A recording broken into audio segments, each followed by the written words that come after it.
Ashford Hollow, Alabama, a town wrapped in thick pine shadows, where the fog clings to fences and whispers ride on the wind. Ask any resident, and they'll tell you the same. Don't go near the Winslow place. No matter the season, no matter the time, the house stands as if untouched by the march of years. Crooked and tired, its windows like hollow eyes, the Winslow property hasn't seen life since 1899, or so they say. Locals cross the street to avoid facing its broken gate. They whisper about screams that echo past midnight, lights flickering where no electricity runs. Teenagers dare each other to touch the rusted doorknob, but few ever follow through, and those who do never return quite the same. If this tale grips you already, don't forget to subscribe for more chilling true stories. What happened behind those walls isn't just a ghost story, it's a warning that time itself refused to forget. Elijah Carter didn't believe in any of it. Freshly arrived from Montgomery, the young man stepped off the creaking carriage with a book under his arm and logic in his mind. Fair former soldier turned schoolteacher, Elijah had seen real horror. Trenches soaked with blood, men screaming their last breaths. Superstitions were just that to him, stories to keep children in line. He had taken a post in Ashford Hollow's one-room schoolhouse, a humble structure surrounded by cotton fields and silence. The town was small, with more churches than stores, and eyes that followed strangers without blinking. Elijah had hoped for peace here, a slower pace, a place to teach, to write, and perhaps to forget. His lodging had been arranged by the town council, a modest cabin just beyond the old mill road near the edge of the woods. When the driver hesitated at the turn, Elijah raised an eyebrow. "That's the Winslow border," the man muttered, clutching the reins tighter. "You sure this is where you want to stay?" Elijah nodded. "A roof's a roof." The man shook his head and didn't wait for a tip before whipping the horses back around. Dust rose as the carriage vanished into the horizon, leaving Elijah alone at the edge of something he didn't yet understand. The cabin itself was serviceable. Wooden walls weathered but strong, a stone hearth and a view of trees that stretched like endless shadows. But it wasn't the cabin that caught his eye. To the west, less than 200 yards away, stood the infamous Winslow house. It loomed beyond a low stone wall, partially hidden by overgrown vines. The roof sagged in the middle, the porch half collapsed, but even in decay it commanded attention. A single chimney stretched like a bony finger into the sky, and from somewhere inside, the faintest outline of lace curtains still clung to cracked window panes. Elijah stared for a long moment. There was something about it, something wrong. The silence around it was thicker, like the woods were holding their breath. That night the wind carried more than just the rustle of leaves. As he lit his oil lamp and settled into his small cot, a sound drifted in, soft and delicate. Piano music, a lullaby, barely there. He stood listening. It was coming from the direction of the house. He told himself it was just his imagination, the creaks of old wood mimicking melody. Still, he lit a second lamp and stepped onto the porch, scanning the darkness. The moon hung high and full, casting silver over the fields. No movement, just the house, silent and waiting. The next morning, the schoolhouse was quiet. 11 children, ranging from 6 to 13, sat at desks worn smooth by generations of restless fingers. Elijah introduced himself and began his lessons, noticing how the students avoided glancing out the west-facing windows. At recess, he heard whispers, "He's staying near the house," followed by muffled giggles and wide eyes. Later that week, as he walked through town, Elijah stopped by the general store. The clerk, a grey-bearded man with eyes sharp as razors, looked him up and down.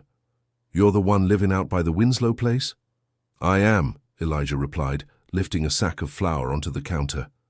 "Don't let the house in," the man said without blinking. "It watches." "I beg your pardon?" But the man just bagged his goods in silence. As Elijah left, he noticed a cluster of children daring one another near the edge of the woods. One boy, maybe 10, inched toward the rusted gate of the Winslow property, arm outstretched, fingers trembling. He never touched it. He turned and ran the moment his foot touched the dying grass. That night the music came again. Elijah sat up, pulse quickening. the same haunting melody. Softer now, closer. But when he stepped outside, the night swallowed him in silence. The house stood still, watching, waiting. Elijah couldn't shake the melody. It clung to him like the damp morning fog, seeping into the corners of his thoughts, even as he tried to focus on the lessons at school. The notes were familiar now, like a voice calling through a dream, gentle but insistent. That night he placed a journal beside his cot and wrote down everything he remembered, the song, the time he heard it, the direction it came from. He drew a small map of the area, marking his cabin and the looming shape of the Winslow house. The next day, curiosity drove him to ask. During reading hour, he sat beside a girl named Clara, her hands folded neatly over a tattered primer. "Have you ever heard music near the woods?" he asked softly. Clara's eyes widened. She looked down and shook her head quickly, her fingers tightening. A boy 2 seats away, Jameson, leaned forward. "The lady plays it," he whispered. Elijah blinked. "What lady?" Jameson shrugged. "The one in the house. My brother said she plays when the moon's big." A shiver crawled down Elijah's back. "Who told you that?" "My brother saw her through the window. White dress, long hair. She was dancing." Later that afternoon, Elijah took a detour on his way home. He followed the old dirt road behind the school, which eventually curved north and passed near the property. At a bend in the path stood a crooked oak, older than any building in town. Symbols, circles, and sharp angles had been carved into its bark, faded by time, but still visible. Elijah brushed his fingers against one. It felt warm.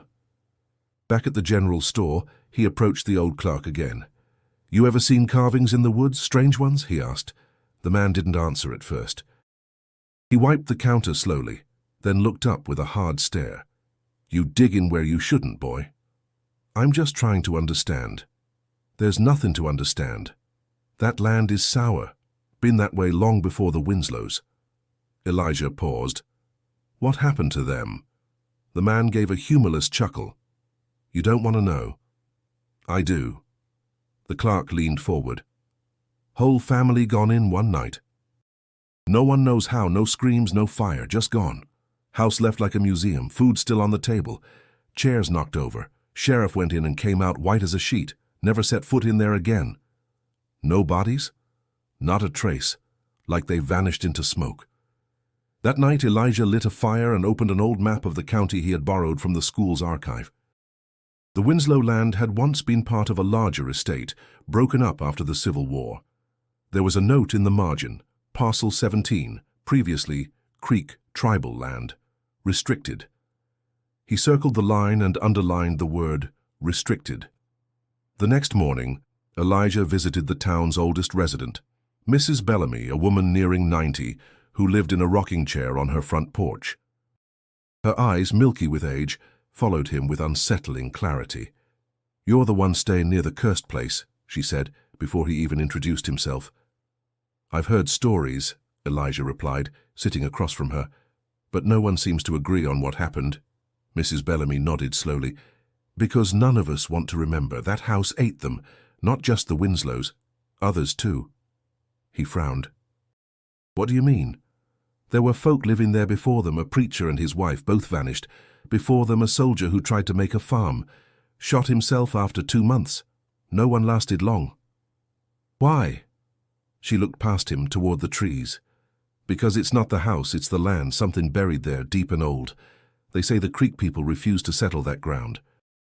Said it belonged to the old blood, not animal, not man." Elijah swallowed. "Have you ever seen anything?" She gave a thin smile. "I've seen enough. My sister went in there once, on a dare. Came back with white hair and never spoke again." "Did she see the woman, the one in white?"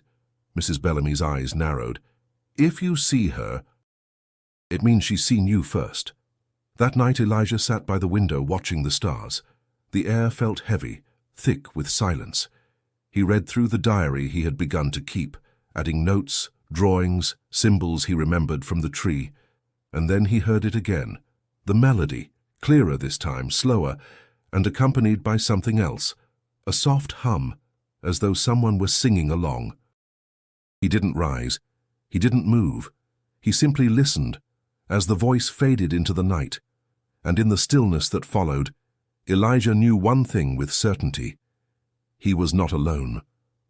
The dreams began 2 nights later. Elijah awoke, gasping, his skin cold with sweat. The images lingered behind his eyes, shadows flickering across long hallways, the smell of smoke and lavender, and always, always that song. But this time it wasn't just the music. There was a voice. She had whispered his name. He rubbed his face, trying to shake it off, but the sound remained in his ears like an echo stuck between worlds. Elijah scribbled down the fragments in his journal. White dress, long hallway, hands reaching, a face blurred by candlelight.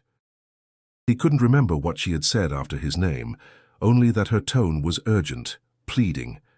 By dawn, he had made a decision. If the house was calling, it wasn't just a haunt, it wanted something. And maybe, just maybe, someone needed help. At school, the children were quiet, as if sensing a change in the air. Even Jameson, usually talkative, sat still with wide eyes. Elijah noticed his gaze kept drifting toward the window, the one facing west. "Elijah," Clara asked quietly after class, "do ghosts talk in dreams?" He paused. "Why do you ask?" "My mama says they do, when they've been forgotten." He didn't answer, but her words settled like stone in his stomach. After the children left, Elijah stayed behind, sorting through the small stack of books donated by townsfolk. At the bottom of the pile was a water-stained volume with no title.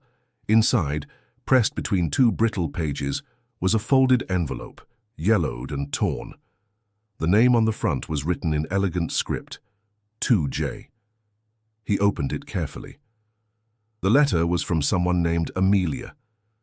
The date read August 3rd, 1899, just weeks before the Winslow family vanished. Her words were hurried, desperate. "They think I'm sick, but it's not illness. It's him. He's changing. Something inside him is awake now, and he says it wants the blood of the land. He found the book. I tried to hide it, but he always knew where to look. If I don't make it out, tell the truth. Burn it all if you have to. No last name, no return address, just the single initial A." Elijah stared at the letter until his eyes blurred. The handwriting was fluid, but trembled at the edges. Whoever Amelia was, she had been terrified, and whoever Jay was had never answered her. That night, the dreams returned with more force. This time, Elijah stood in the parlor of the Winslow house. The wallpaper curled like dried skin, and a chandelier swung gently from the ceiling without cause. Across the room, seated at the piano, was a young woman with long dark hair, her back to him. She played with fragile fingers, each note hanging in the air like glass. When she stopped, the silence was deafening. "Elijah," she said without turning. "Please." He stepped forward. The floor moaned beneath him. She turned slowly, but just as her face came into view, he woke up, heart pounding, breath caught in his throat.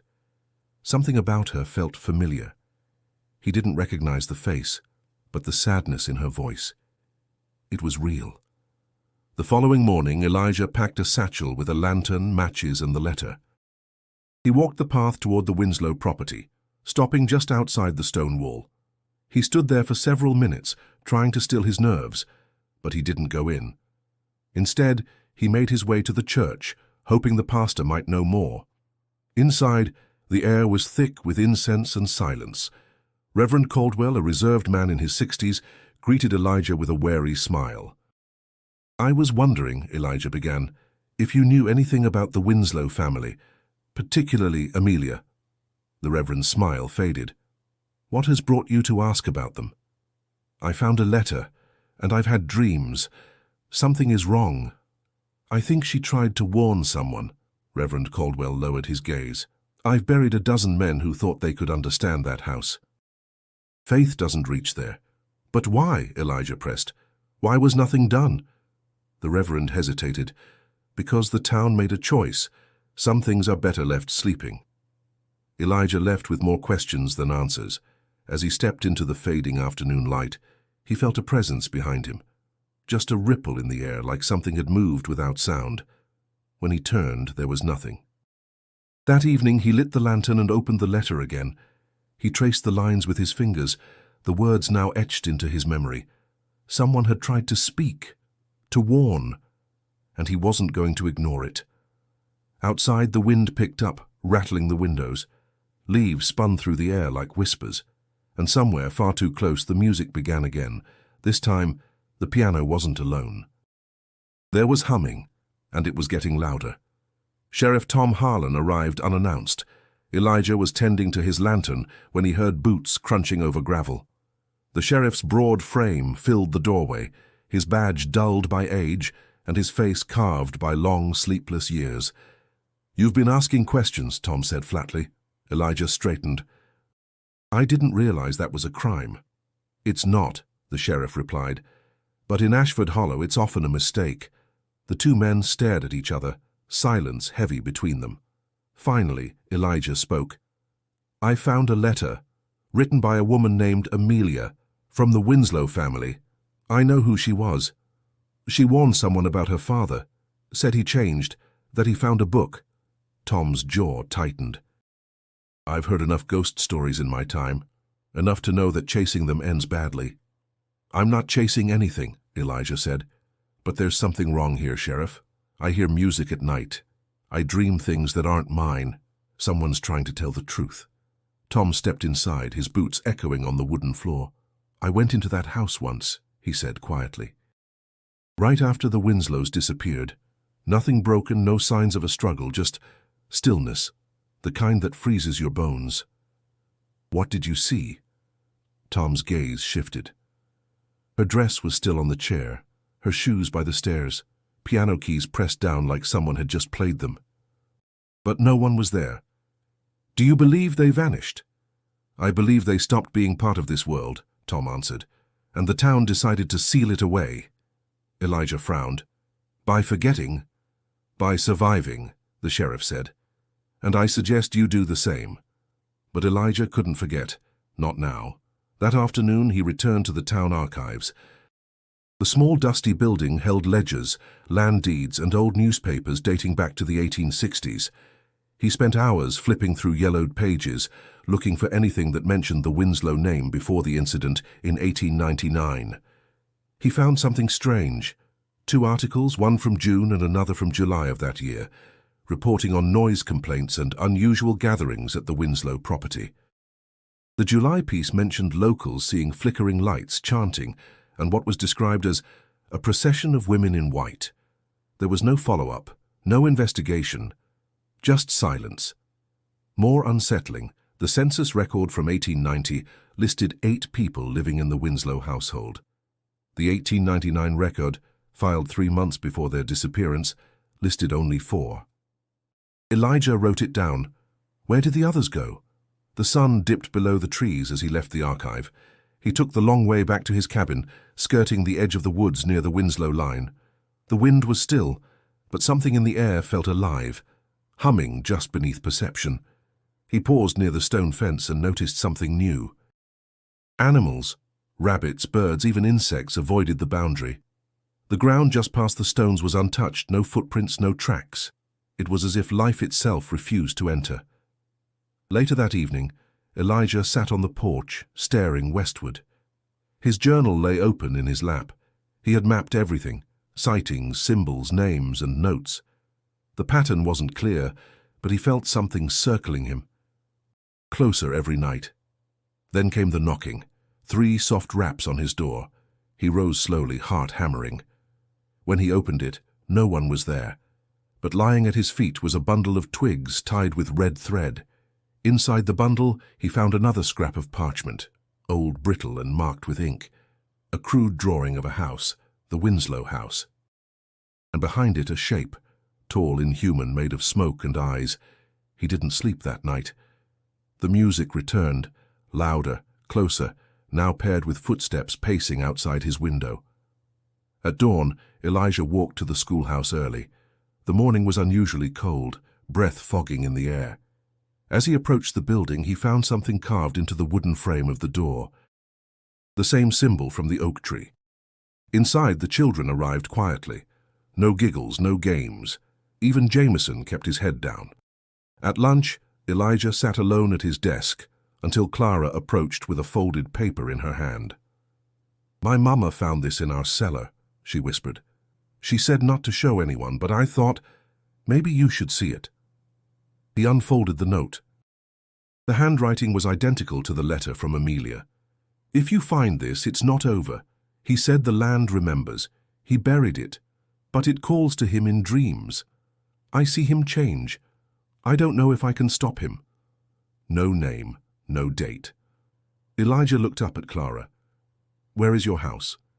She pointed west, near the trees. That night, the piano didn't play. There was only silence. And silence, Elijah now understood, was worse. The next evening, Elijah stood at the edge of the Winslow property. A brittle hush hung over the land.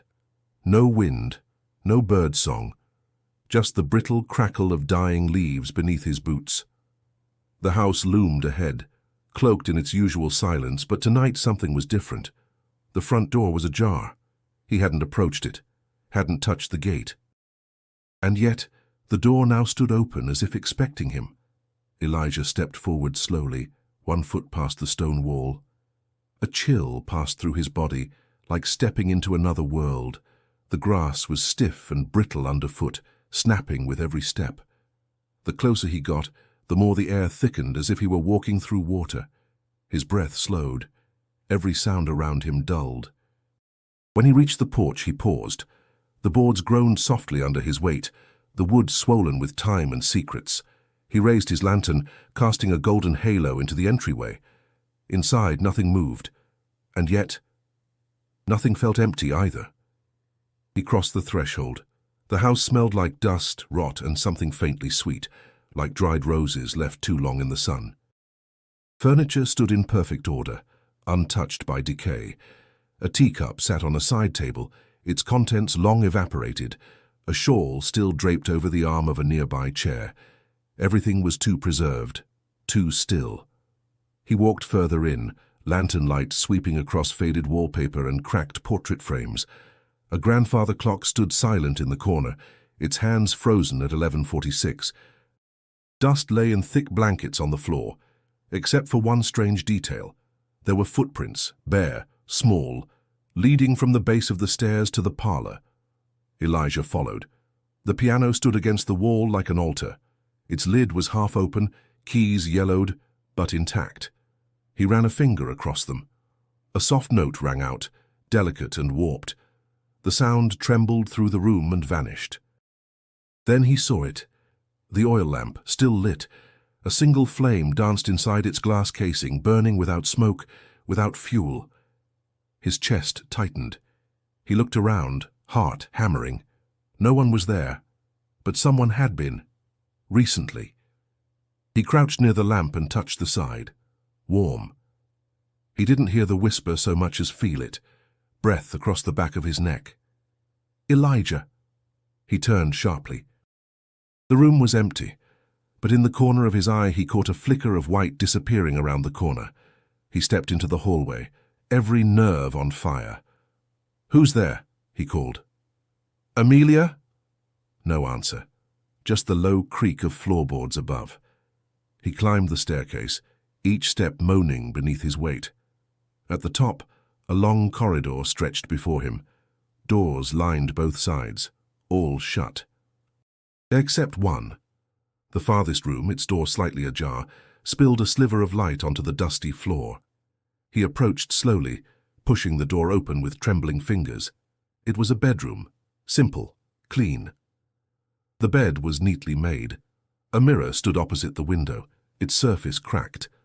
A doll sat in a rocking chair, its porcelain face chipped, its eyes eerily lifelike. But what drew Elijah's attention was the writing on the walls. Names, hundreds of them, written in charcoal, chalk, and what looked disturbingly like dried blood. Some were clear, others faded. His own name was there too, fresh, scrawled at eye level. He stepped back. Suddenly a music box began to play. The soft, haunting tune matched the melody from his dreams. He turned and saw it on the dresser, open, spinning. Then the lights went out. His lantern flickered once, then died. Darkness swallowed the room. "Elijah," a voice whispered, "why did you come?" He spun, but saw nothing. "Why didn't he answer me?" the voice asked again, this time closer. "I don't know who—" Elijah began, but the words stuck in his throat. "I waited," the voice said, now behind him. "He promised." A cold hand brushed his arm. He flinched and fell back, crashing into the dresser. The music box tumbled to the floor, its tune slowing. He scrambled to relight the lantern, hands shaking, breath shallow. Finally, flame returned. The room was empty again. But on the wall, just beneath his name, a new word had appeared. "Welcome." He fled down the stairs, heart thundering. As he passed the parlor, the piano keys pressed themselves one by one, playing the melody he now knew by heart. Outside, the door closed gently behind him. He didn't look back. Not yet. But he knew he would return. The house had opened for him, and it wasn't finished. Elijah returned the next afternoon, drawn by something he couldn't explain. The memory of the voice lingered, its sorrow woven into every note of that cursed melody. He carried his lantern again, but also a satchel packed with paper, ink, and the letter from Amelia. This time he came not as a guest, but as a witness. The front door was shut, as if nothing had happened the night before. He pushed it open without hesitation. The air inside was cooler, calmer, almost expectant. He made his way to the parlor. The piano sat in silence, but the oil lamp still burned. A fresh cup of tea rested beside it. Steam curled from its rim. Someone had been here. Today. He left it untouched and turned his steps toward the stairs. This time, he followed the hallway all the way to the end, where the attic door waited above him, its latch rusted but intact. He pulled the cord, and the stairs creaked down with a groan. The attic was darker than the rest of the house. He raised his lantern and found himself surrounded by dust and memories, old trunks, broken furniture, forgotten things. And then he saw her. Not a person, no, but an imprint. A shape of a woman standing near the far wall, her outline formed from the way the dust refused to settle there. It was like the room remembered her. He stepped forward and saw a small writing desk covered in dust. On it, a music box, closed. He reached for it. When he opened the lid, the melody began again, slow and precise, notes unraveling into the air like silk. But this time something changed. Visions flooded his mind, sharp and sudden. A man pacing the parlor, muttering to himself, holding a thick book bound in dark leather. Amelia watching from the staircase, tears in her eyes. A circle drawn in chalk across the floor. Candles flickering. Whispers not in any known tongue. Then, blood. Screams. Darkness. Elijah staggered back, breath ragged. The visions faded, but the feeling remained. The house had shown him something. A memory. Or a warning. He closed the music box and silence returned. On the far wall something caught his eye, a loose panel slightly warped. He pried it open with effort, revealing a narrow space behind. Inside, wrapped in decayed cloth, lay a thin journal. Amelia's handwriting filled its pages. He opened to the first entry. Father is not himself. Since the package arrived, he speaks of the blood memory and the need to complete what was started long before. I believe he is losing his mind, or perhaps it's being taken from him. The next pages described rituals, symbols, dreams. She'd written of things waking beneath the land, of something her father called the Deep One, and of her desperate attempts to stop him. Elijah turned to the final entry. I've hidden the book. He cannot find it. I buried it where the light cannot reach, beneath the stone, where even the trees dare not grow. I fear it's not enough. He has begun to change. A shadow passed across the page. Elijah froze. Behind him, the attic door creaked. He turned, lantern raised, but saw nothing. Then footsteps below, measured, slow. He clutched the journal to his chest and descended the stairs silently, stepping around groaning floorboards. The parlor was empty, but on the piano bench there now sat a porcelain doll. Its eyes had been painted black. He backed away slowly, heart pounding until he reached the entryway. But before leaving, he glanced once more at the oil lamp. Still lit, still waiting. Back at his cabin, he placed Amelia's journal beside his own.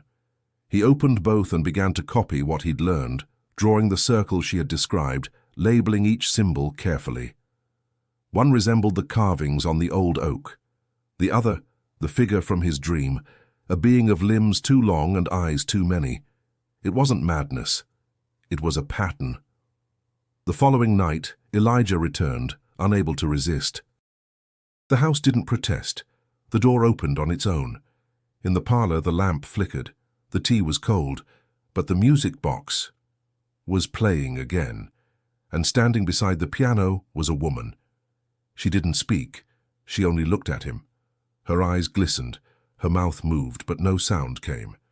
Elijah stepped forward. "Amelia," she nodded, then vanished. He stood in the stillness, breath caught, heart racing. She was real, not just a memory, not just a dream. And she was trying to tell him something. The house had begun to speak through her, but what it wanted was still buried. The sheriff returned on a storm-lit morning. Elijah had barely finished transcribing a page from Amelia's journal when the door to his cabin swung open. Tom Harlan's coat was soaked, his eyes darker than Elijah remembered. "You went back," the sheriff said, voice low. Elijah didn't answer. The open journal on the table spoke for him. Tom stepped inside, dripping onto the floor, staring down at the drawings. The circle, the symbols, the name, the deep one. "You shouldn't have gone alone," he muttered. "I saw her, Tom," Elijah said. "She's real." "She's still in that house." Tom sat heavily in the nearest chair, water pooling beneath him. "She was never supposed to stay." "What does that mean?" The sheriff's hands trembled slightly as he removed his hat. "I found her," he said, 26 years ago." Elijah froze. Tom nodded slowly. "It was 1899, weeks after they disappeared. Everyone was terrified. The whole town voted to leave the house alone, board it up, but I couldn't. I needed answers." He looked Elijah dead in the eyes. "She was in the cellar." Elijah swallowed hard. "Alive?" "Yes," Tom whispered, "but barely. She didn't speak, didn't blink. She just sat in the dark. Her dress was torn, blood on her hands. I thought she was a ghost." "And what did you do?" "I locked the door and never told a soul. I was afraid of what she might be, what she might become." "You left her there?"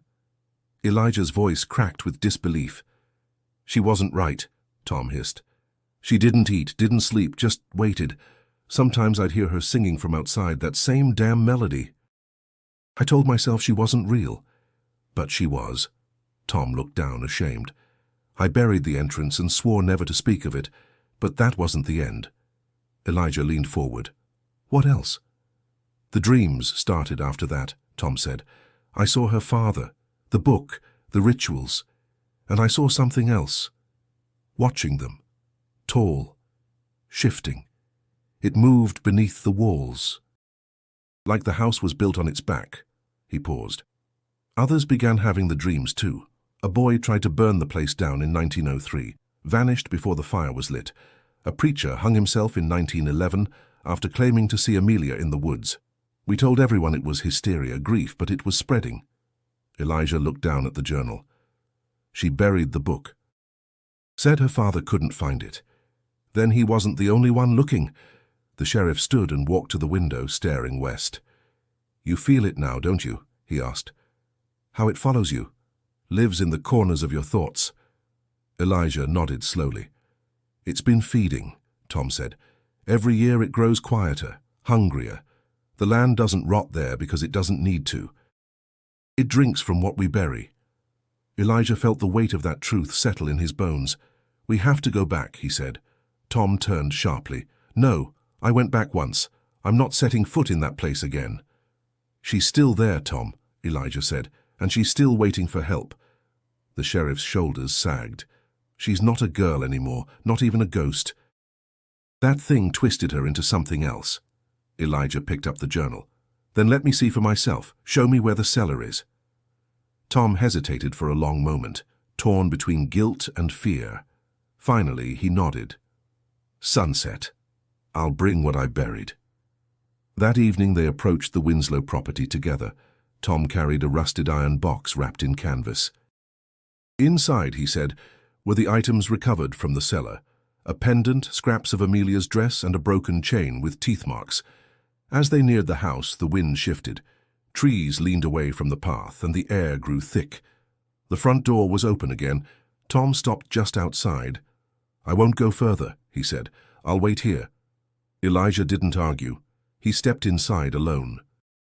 The house was darker this time, quieter, but the scent of roses still lingered. He walked through the parlor, across the dusty floor, and into the hall behind the kitchen. There, hidden beneath a loose rug, he found the trap door. It groaned as he opened it. A breath of cold air rose from below. He descended slowly, lantern flickering. The stone steps were damp, the air sharp with iron and mildew. At the bottom he saw chains bolted to the wall and scratched into the stone. "I'm still here." He stepped closer. Something moved in the shadows. Then he heard the music box, playing from deeper in the dark. The cellar was colder than Elijah expected. Stone walls closed in around him, damp and uneven, as if carved by something ancient and inhuman. The flicker of his lantern made shadows dance like fingers along the floor. He followed the sound of the music box, its tune muffled but steady, echoing off the stone like a heartbeat. He turned a corner and stopped. There, in a shallow alcove, sat the music box, open and turning by itself. Beside it lay a small bundle wrapped in faded cloth. He knelt, gently unwrapping it. Bones, tiny, bird-like. But not animal. Elijah recoiled. The markings on the cloth were familiar, symbols he'd seen in Amelia's journal. Protective wards, incomplete. Something moved behind him. He spun, lantern raised. No one. Just the silence, and the waiting dark. He turned back to the bundle and noticed something beneath the bones. A second, smaller journal. He opened it carefully. Inside, Amelia's handwriting, sharper now, more frantic. He tried again. Said the land spoke, that it opened when he bled into the circle. I saw his eyes change, black, endless. He spoke with a voice that wasn't his. I sealed what I could, but the book, I had to bury it. Elijah flipped ahead. One entry was underlined in red ink, the only one with a drawing beside it, a crude map of the property, and an X marked at the base of a gnarled tree. Beneath the roots, wrapped in cloth, let no blood touch the soil. He memorized the map, then tucked the journal into his satchel. As he stood, something scraped across the floor behind him. He turned, lantern trembling in his hand. Amelia stood there. Her face was pale, eyes wide and glassy. Her dress hung like shadow around her, wet at the edges, dripping though the air was dry. "Elijah," she said, voice a brittle whisper. "You found it." He tried to speak, but the words caught. "You must finish what I couldn't," she said. "He never meant to save us. He opened the gate." And it never closed. Her eyes flicked toward the far wall. A crack ran along the stone, pulsing faintly with a dull red light. "He's still here," she whispered. "Below." The music box stopped. The cellar seemed to collapse into silence again, heavier than before. Then a sound emerged, not human. A deep groan, as though the walls themselves breathed. Amelia vanished before his eyes, her figure dissolving into mist. In her place, the lantern began to flicker violently. Elijah turned and fled up the steps, his boots echoing behind him like a second pair of footsteps. He burst into the hallway and slammed the trapdoor shut. Tom Harlan stood in the parlor, pale as bone, gun drawn. "What did you see?" he asked. Elijah didn't answer. He just held up the journal. "We need to find that tree." By dawn, they were deep in the woods behind the house, following the crude map. The sky was thick with clouds, the air sharp with the scent of pine and iron. Elijah led the way, eyes scanning for the tree drawn by Amelia. After nearly an hour, they found it, a twisted oak, bark blackened, roots exposed like claws gripping the earth. Nothing grew within 10 feet of it. Even the insects kept away. "This is it," Elijah said. Tom began to dig. The soil fought them, dense, almost frozen. It took both of them over an hour to reach something solid. Tom's shovel hit metal with a sharp clang. They uncovered a small iron box sealed with rust and rope. Elijah pried it open. Inside, wrapped in rotting velvet, lay the book. Its cover was thick, hide-like, dark with age. Symbols were branded into the leather. The title, barely legible, read, Liber Sanguinem Terrae, Book of the Blood of the Earth. Tom stepped back. "Burn it." "No," Elijah said. "We need to understand what it wants." Why it called to them. Tom shook his head. "You read that and you invite it back in. Then help me find a way to stop it without reading it," Elijah said, "because it's already coming back."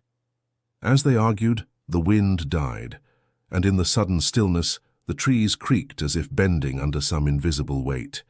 From the direction of the house, a distant sound reached them, screaming, not human. Elijah looked at Tom. "It knows we have it." They buried the box again, deeper this time, surrounding it with salt and iron. As they turned to leave, the tree groaned, splitting slightly at the trunk. A single eye, black and wet, blinked from within. Neither of them spoke.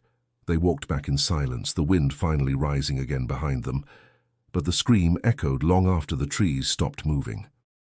Elijah stood on the porch of his cabin, staring westward as the trees writhed under a sky gone strange.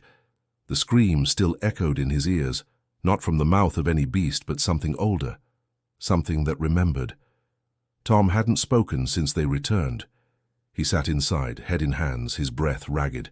The sight of that eye in the tree had shattered something in him. Elijah couldn't blame him. He opened Amelia's second journal again, rereading the passage about the blood moon. The sky turned red before it began. That night, the land opened. He called to it, and it answered through me. I screamed, but the voice was not mine. They say it comes once every 40 years. If the cycle repeats, it will awaken again.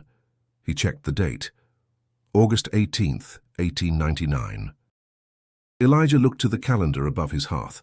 August 15th, 1939. 3 days. He returned to the town archives the next morning. The building was empty, save for Mrs. Bellamy, who watched him with tired eyes. "You feel it now, don't you?" she said. "I think I always have," he replied. She nodded. "The land's remembering, same as before. Did anyone else survive?" "From the first time," she looked away. "My brother Daniel, he worked the Winslow fields, said he saw something crawl from the well the day before they vanished. Not a person, not even a beast. Something, crawling the wrong way. He left that night and never came back." "Why didn't you leave too?" "Because it never leaves us. We're all bound to this place. The ones who forget are safe. The ones who look, we carry it." Elijah sat beside her, placing the journal on the table. Amelia said her father opened something. Mrs. Bellamy nodded slowly. "He wasn't the first. Before him were others. The Creek people knew. That's why they wouldn't stay. They buried what they couldn't fight." "I found the book." Her gaze snapped to him. "You what?" "I didn't open it," he said quickly. "I buried it again, deep, salt and iron. You should have burned it." "I couldn't. Something about it. I think it's more than a book. It binds it. Like a tether." Her eyes narrowed. "Or a door." That night, the winds grew violent. Windows rattled. Trees leaned as if whispering secrets into the soil. At the schoolhouse, Elijah taught to half his usual class. Parents were keeping children home. The town was shifting, its silence heavier, as though the ground itself waited for something unspeakable. After class, Clara approached him again. "Mr. Carter, my mama says we need to leave." "She's probably right." "But the dreams don't stop when you leave. My cousin went to Birmingham. Still hears the singing, still sees the lady in the mirror." Elijah crouched down. "Have you seen her?" Clara nodded. "She cried when she looked at me. She said, 'Don't let him through again.'" Elijah swallowed hard. "She's trying to stop it," he whispered. That evening, He met Tom outside the church. The sheriff looked worn, but resolute. "It's starting again," Tom said. "I've seen birds flying in circles above the woods, dead deer found with no wounds. And last night I heard the piano playing, from my house." Elijah showed him the passage from Amelia's journal. "3 days," he said.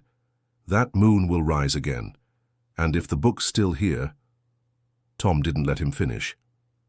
"Then it'll come through." They decided to return to the tree that night, bring holy oil, more salt, maybe even burn the soil around the roots, anything to keep it sealed. As they approached, they heard something new. Voices. Not shouting, not chanting, singing, low and rhythmic, like a lullaby sung backward. They stopped just short of the clearing. A group stood around the tree. 10, maybe 12 figures, cloaked in white, heads bowed. They held candles, each flame unnaturally still despite the wind. At the center stood a woman. Her hair was long, black as pitch. Her face hidden beneath a veil. "Elijah," Tom whispered. "I see her." The woman looked up, veil lifting slightly. It was Amelia, but not the same. Her skin glowed faintly, her eyes reflecting the light like glass. She raised her arms. The tree split further with a sharp crack, roots curling upward like fingers breaking free. The singing stopped. The flames died. And the earth beneath them began to hum. Elijah pulled Tom back into the woods. "She's not controlling it anymore," he said. "It's controlling her." They fled through the trees as the ground trembled beneath their feet. Behind them, the tree moaned, and from its hollow center, a voice began to laugh. The forest didn't sleep that night. Elijah lay awake, listening. Not just to wind or the creaking of trees, but to whispers threading through the darkness like threads tugging at his mind. The laughter from the clearing haunted him. It hadn't come from Amelia, nor from any living throat. It was something older. By morning, the sky had changed. A veil of red dust hung over the horizon, and the clouds refused to move. Birds didn't sing. Insects vanished. The very air felt bruised. Tom met Elijah at the edge of the woods, shotgun slung over one shoulder, eyes bloodshot. "They're still out there," he said. "Same figures. All night. Didn't move." Elijah glanced toward the trees. "Did you recognize any of them?" "No," Tom said. "But I think the town will eventually." That day, Elijah searched the remaining pages of Amelia's journal for anything that might explain what was happening. One passage chilled him more than the rest. It begins with presence, then silence, then the blood sky. When the singing stops, the gate opens. When the gate opens, no voice can close it but one who bears the mark. The mark. He turned the page, and there it was, a drawing of a symbol etched in fire, scrawled beside Amelia's initials. It matched the one he'd seen on the attic wall, beneath his name. He rose abruptly and rushed back to the Winslow house. Inside, the quiet was complete. The room seemed dimmer than before, like the walls were leeching the light. In the attic, the mirror still stood cracked. Elijah approached the place where he'd seen the symbol etched into the plaster. It was still there, just below the name Elijah, but now it was glowing faintly. His skin tingled. The mark responded to him. He placed his hand over it, and the mirror rattled violently. Then the attic fell still again. Behind him, the music box began to play. He turned, and Amelia stood beside it. Her hair fell over her shoulders like liquid shadow. Her face, once beautiful, was pale and distant, as if carved from wax. Her eyes were vacant. "Elijah," she whispered. "He's almost here." "Who?" he asked. "The one who came before names. The one my father fed. He gave it our blood, our land, our song, and it never forgot." "I found the book," he said. "Buried it again." Amelia shook her head. "It doesn't matter. The book is not the gate, I am." He froze. "What?" "My father bound it to me, through the ritual, through the songs, through the blood. That's why I'm still here, why I never aged, never died. I am what keeps it tethered." Her voice cracked. I can feel it pulling at me, through the trees, through the roots. I held it back for 40 years, but now—" Elijah stepped forward. "There must be something." "There is," she said, "but you have to be the one." "Why me?" "Because you were marked. Because you listened." She reached toward him, and the attic shuddered. The walls bent inward, the floor groaned. Outside, a long, deep howl rolled across the land. Unnatural, massive. Amelia pressed something into his palm, a broken pendant. Inside it, a lock of her hair. "When the moon turns, take this to the heart. Say my name, call him by his, and speak the final verse, the one I couldn't." Elijah held it tightly. She began to fade again. "Amelia, wait." She looked back once, just before vanishing completely. "I'll be there," she said softly, "when it begins." He ran back to the cabin and found Tom waiting. "She's the key," Elijah said. "She's what's keeping it here, but she also may be the only thing holding it back." Tom looked at the sky. The clouds had parted slightly, revealing a pale circle rising in the east. "Blood moon comes tonight," he muttered. That evening, they prepared. Salt, oil, rope, fire. Elijah memorized the final lines of the song, Amelia's song, the one buried in her journal. A prayer, a plea, a binding. They returned to the clearing. The tree now stood fully open, hollowed at its core. Smoke rose from inside it. The white-cloaked figures were gone. The wind died, and the earth pulsed once. Elijah stepped forward, holding the pendant in one hand, the verse in the other. From inside the tree something moved. Then a voice spoke, not aloud, but inside his skull. "Child of blood, child of listening." "Give me her name." Tom raised his gun.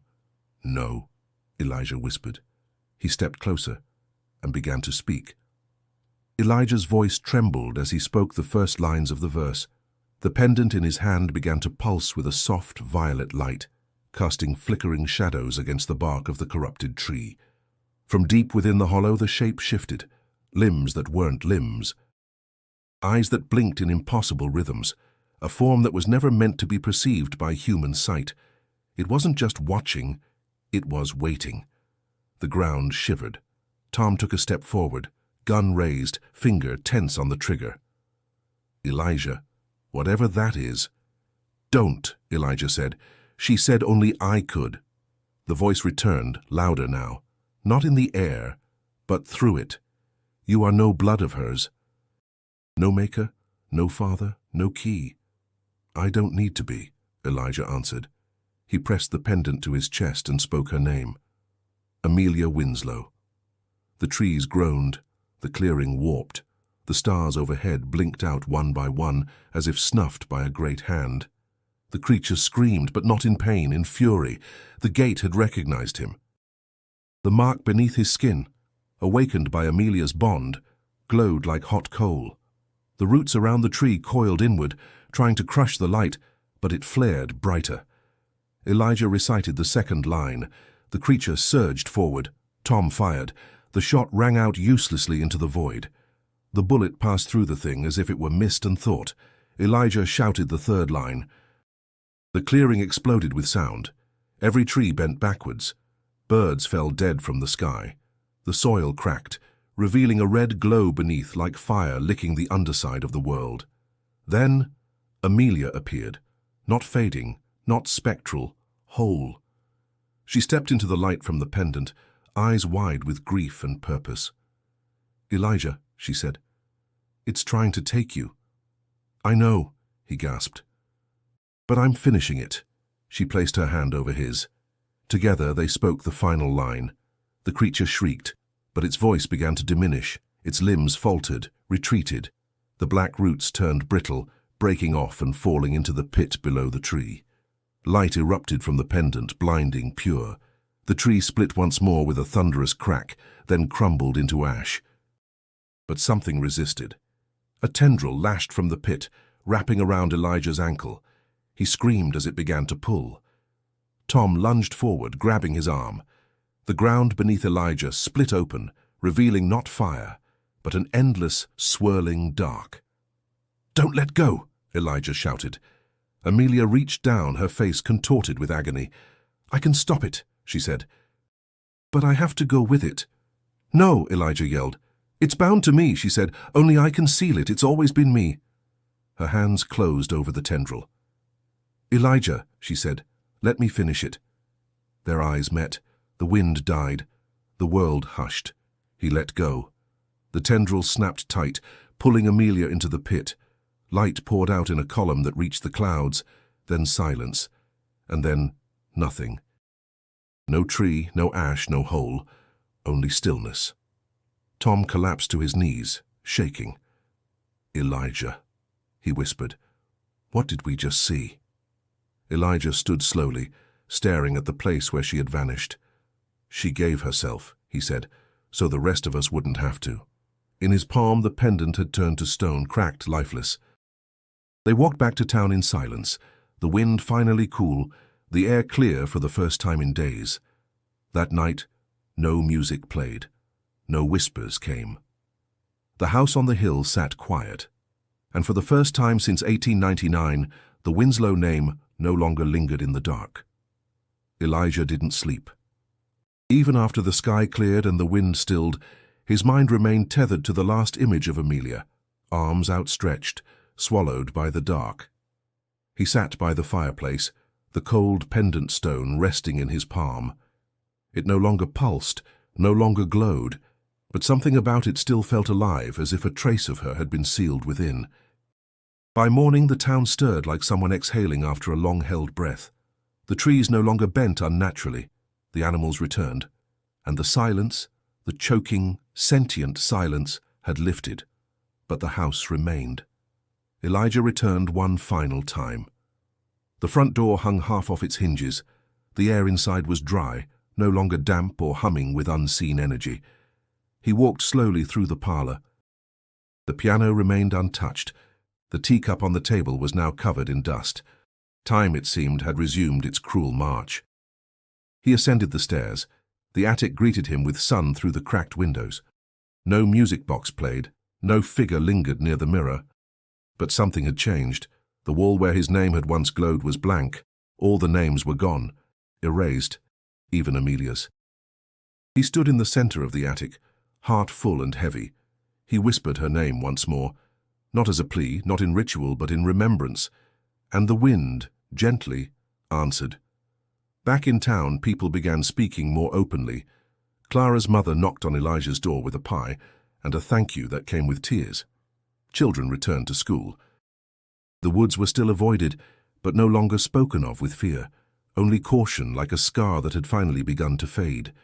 Sheriff Tom Harlan, however, remained quiet.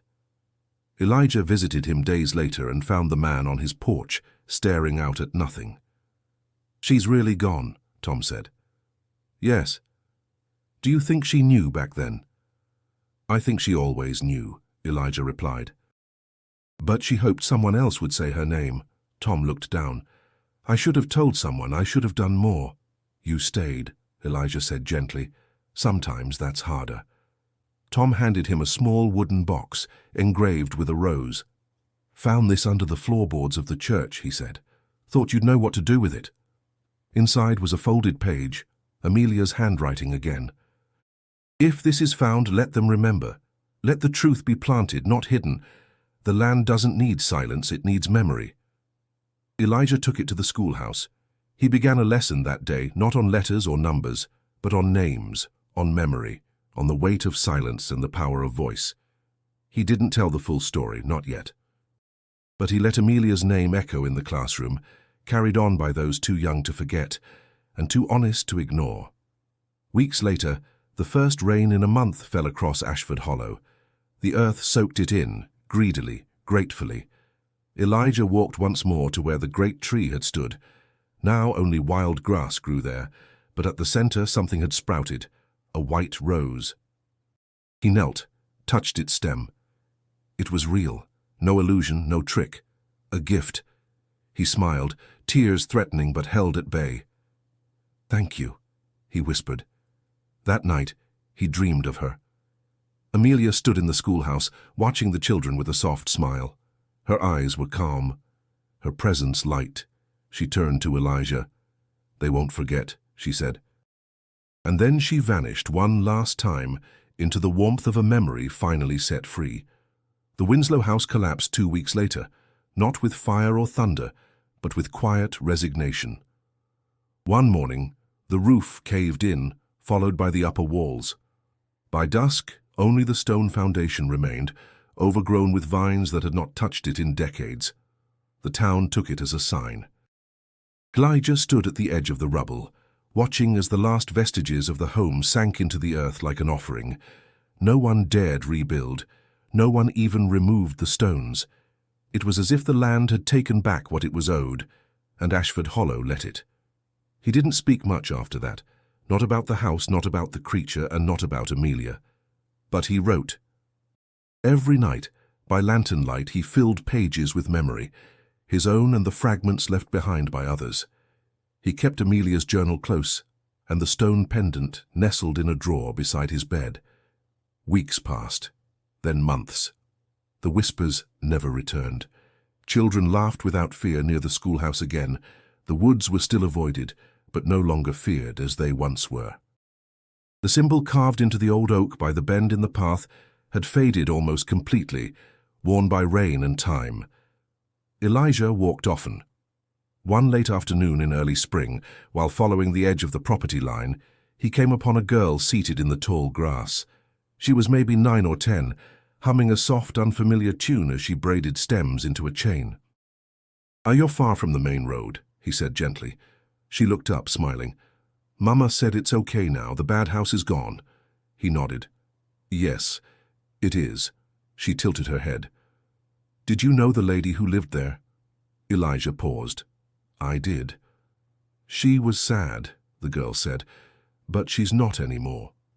He felt something twist gently in his chest. "You saw her?" "She comes sometimes," the girl said, "when I sing." "She likes music." He crouched beside her. "Did she tell you anything?" The girl shook her head. "She just listens." Then she handed him something, a letter folded neatly, the paper old but unmarred by weather. Elijah opened it with trembling fingers. The handwriting was unmistakable, Amelia's. "To Jay, I hope this finds you when it's all quiet. When the wind no longer howls and the mirror no longer watches, I hope you know that I remembered you. Even when I became less than myself, you listened. And because of that, I got to say goodbye. Thank you. A." Elijah blinked, unsure if it was the sunlight or his vision blurring. The girl was gone. No sound of retreating steps, no rustling grass. Just the breeze, warm and steady, as though the land itself were exhaling again. He folded the letter and placed it inside his journal. Later that night, as he prepared for bed, a thought struck him. He opened his desk drawer and retrieved the pendant. It was no longer stone. The surface had softened, pale warmth returning to it. A pulse, not of a curse, but of something left behind. Memory and love. He held it tightly. She hadn't just sealed the gate, she had left something behind, something of herself. He didn't dream that night. But as he drifted into sleep, the silence was full, not of absence, but of peace. The years passed quietly. Ashford Hollow remained a small, gentle town. The stories faded with the old generation, and the land once feared became just another patch of forest. Where the Winslow house had stood, nature reclaimed every inch. Wildflowers bloomed, tall grass swayed, and the soil no longer groaned underfoot. Children played where silence once ruled. On a bright afternoon, long after Elijah Carter had become a name etched in the schoolhouse wall, a girl named Anna wandered through the meadow. Her laughter echoed through the air as she chased butterflies near the low stone boundary, now nothing more than moss-covered rubble. She stopped near the center. There, in the heart of the field, was the rose. It stood taller now, blooming with startling purity. Its petals white, edges tinged with silver. No one had planted it. No one tended it. Yet it remained. Anna knelt beside it, curious. She reached out, but before she could touch it, she paused. Someone was watching. She looked up. Across the clearing stood a woman, dressed in white, hair long and dark, face calm but unreadable, not frightening, not sad, simply there, present. The woman didn't move, didn't speak. Anna tilted her head. "Hello?" The woman smiled, faint and soft. Then she was gone. Anna turned, unsure if she had imagined it. She returned home with a vague sense of wonder clinging to her like morning mist. She didn't tell anyone, but she remembered, and she returned.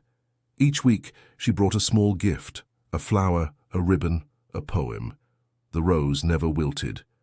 And sometimes she felt the warmth of another presence nearby. Not like a ghost, not like a spirit, like a guardian.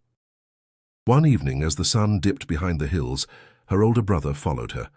He watched as Anna placed a seashell at the base of the rose. He frowned. "Why do you keep coming here?" "She likes it," Anna said. "Who?" "The lady." "There's no one there." Anna looked at him. "You're not supposed to see her." "Why not?" "She only shows herself to people who still believe in sad stories." Her brother laughed. But later that night, he dreamed of a piano playing somewhere deep in the woods. Meanwhile, at the edge of town, a for sale sign went up on a plot of land that stretched just past the old boundary. A couple from Montgomery arrived a few weeks later with plans to build a cottage and start a family. The locals whispered, of course.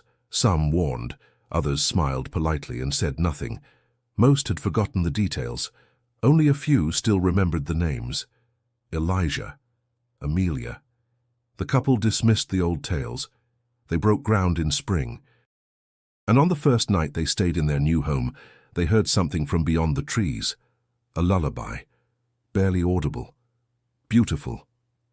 The wife paused. "Do you hear that?" Her husband shook his head.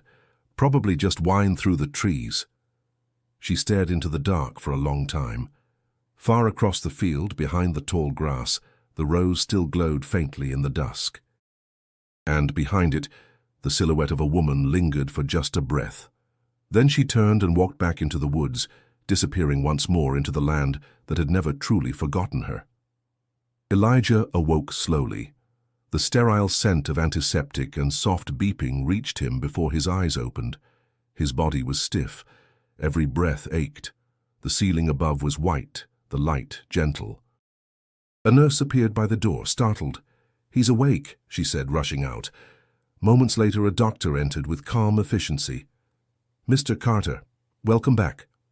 "How long?" Elijah asked, his voice dry as paper. "Nearly a week.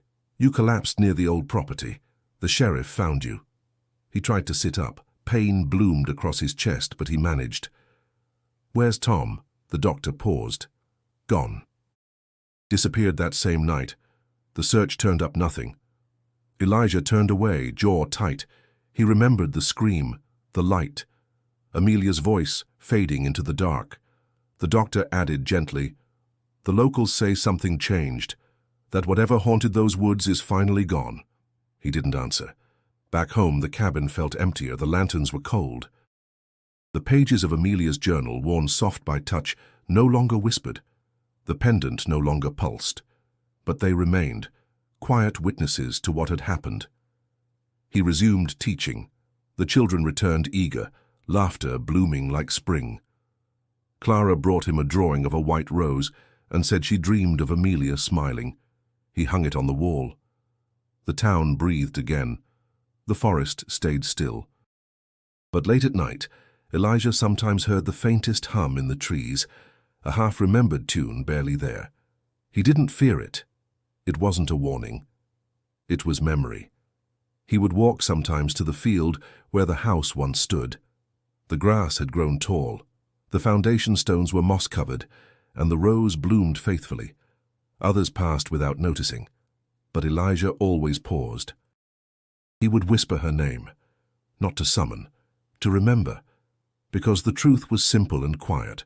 Some places never forget, and some spirits remain not for vengeance or unrest, but to guard what was once broken. Before he left one evening, he stood beneath the twilight and said softly, "You kept your promise." And for the first time the breeze answered with warmth. Thank you for joining us through the haunting legacy of the Winslow property. If this story moved you, don't forget to subscribe and be part of our community of truth seekers and storytellers. And if you're still brave enough for more, tap the video on your screen now. Another tale awaits just beyond the veil.